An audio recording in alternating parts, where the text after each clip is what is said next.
शिवाजी महाराजांच्या राज्यामध्ये सर्वात महत्त्वाचे दोन मला गोष्टी दिसतात. एक तर म्हणजे अष्टप्रधान, हं, हे एक तो समूह होता 8 प्रधानांचा. बरोबर आणि दुसरं म्हणजे न्यायव्यवस्था, न्यायप्रणाली. बरोबर. कारण की त्यांचा सर्वात जास्त जो जोर होता की प्रत्येकाला न्याय मिळाला पाहिजे हं, आणि कोणावरती अन्याय नाही झाला पाहिजे. बरोबर. तर हे जे दोन त्यांचे गट होते किंवा ते दोन पदं होते, हे कसे होते? आता अष्टप्रधान, मी ते तुम्हाला त्या 8 याची माहिती आपण पहिलं लक्षात घेऊया की अष्टप्रधान मंडळ म्हणजे नेमकं काय. हं, हं. ठीक आहे. आता ही एक, आता आपण जसं म्हणतो की केंद्रातलं राज्य आणि राज्यातलं राज्य. आता केंद्रामध्ये काही प्रमुख म्हणजे जसं इथेही वित्तमंत्री आहे तसा केंद्रातला वित्तमंत्री आहे, तो एक सेंट्रलाइज सगळा फंड हे करत असतो. तर आता ही जी अष्टप्रधान मंडळ जे आहे ते महाराजांचं सेंट्रल.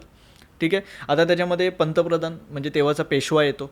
ठीक आहे. त्यानंतर अमात्य म्हणजे मुजुमदार त्याच्यामध्ये. आता मी प्रत्येकाचं तुम्हाला डिस्क्रिप्शन सुद्धा सांगतो की त्याचं काम काय. पहिलं आपण ही 8 नावं: पंतप्रधान, अमात्य, त्यानंतर सचिव अर्थात सुरनीस, वाकनीस, त्याच्यानंतर सरनोबत, डबीर, आणि ही पुढची जी दोन जे आपल्याला पुढचा रेफरन्स द्यायचा त्याच्यामध्ये आहे एक न्यायाधीश आणि एक आहे पंडितराव.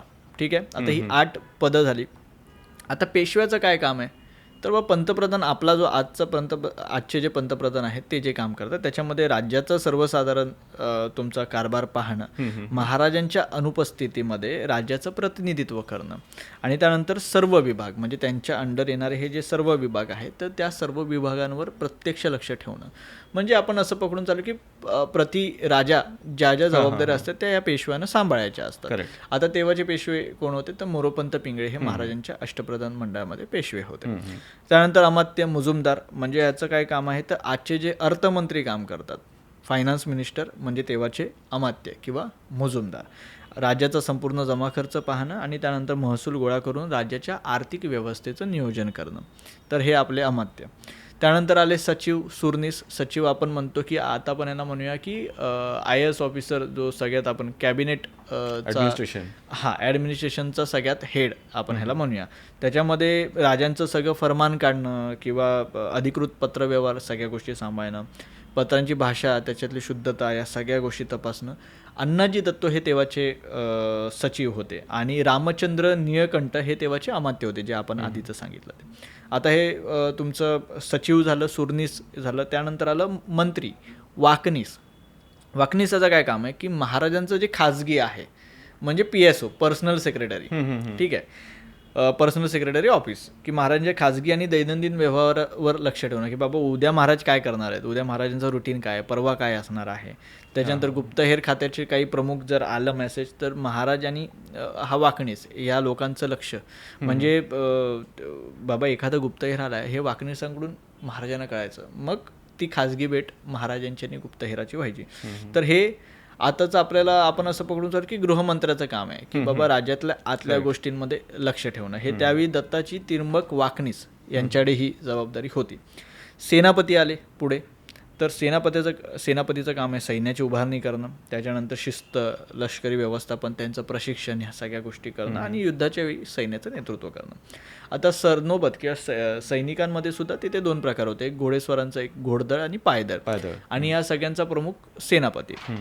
हंबीरराव मोहिते हे तेव्हा महाराजांचा जेव्हा राज्याभिषेक होता तेव्हा त्यांचे सेनापती होते. सगळ्यात महाराजांची पहिले मानकोजी दहातोंडे किंवा नेताजी पालकर ही सगळी मंडळी महाराजांचे हे प्रतापराव गुजर ही आधी सेनापती झाले होते. पण ऑफिशियल पहिला जो राज्याभिषेकाच्या आधी जेव्हा ते अष्टप्रधान मंडळ जाहीर झालं त्यावेळी हंबीरराव मोहिते होते.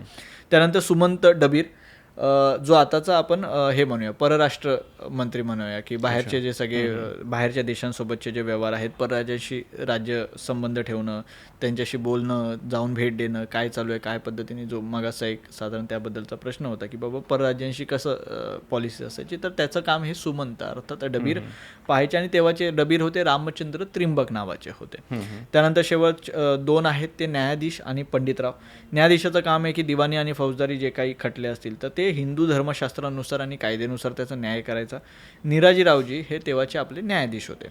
आणि पंडितराव की जे सगळे आपले राज्याचे धार्मिक विधी आहेत राजांचे, मग त्याच्यामध्ये इतर धर्मदान करायचं असेल किंवा तुमचं विद्वानांचा येणाऱ्या विद्वानांचा सन्मान करायचा असेल त्यांच्यासोबत म्हणजे ते कॉर्डिनेशन, कारण राजा म्हटल्यावर कुठल्याही धर्मक्षेत्रामधून एखादा कोणी मोठा गुरु आला तर त्याची उठबस करणं, ह्या सगळ्या गोष्टी हे पंडितराव करायचे आणि तेव्हा मोरेश्वर पंडितराव यांच्याकडे ही जबाबदारी होती.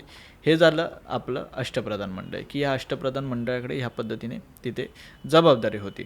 आणि त्यामध्ये तुम्ही आता 2 सांगितलं की न्यायाधीश आणि पंडितराव, तर ह्या 2 स्वतंत्र पदं आहेत, ती त्यांची कामं त्यामध्ये करायची.